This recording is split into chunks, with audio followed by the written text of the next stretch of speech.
It seems that every damn day brings more and more bad news about the BP oil disaster. Why aren't Americans marching in the street? What the heck is wrong with us? Why don't we just turn off our damned iPhone and get the hell out there? We should have picket lines around every single BP gas station. We should be sending busloads of people to Washington. This nation has been asleep since the days of the great communicator who told us that government is not a solution to our problem. Government is the problem. Well, he's right.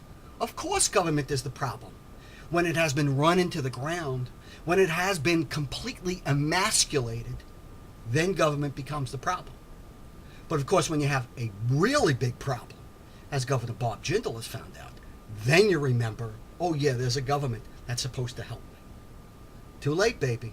You've already destroyed whatever infrastructure there might have been in the government to prevent these kinds of disasters.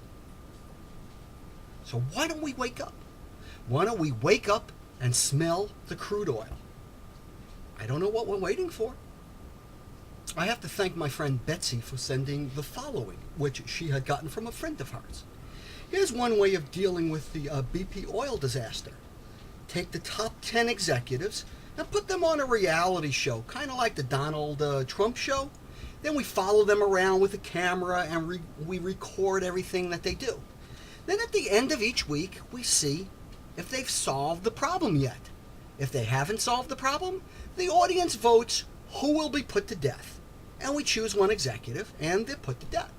I would add one thing to that, and that's that we should turn to history to get a better sense of how to put them to death. And one technique I like is referred to as the street sweeper's daughter. This is a medieval form of torture. It's kind of like the rack, except it's in reverse. The body is all tightened up, and then the victim is left out on the street. And people can throw stones at them. People can throw anything at them.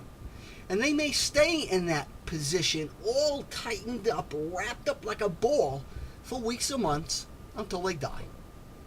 I think that would be the way to handle the BP executives.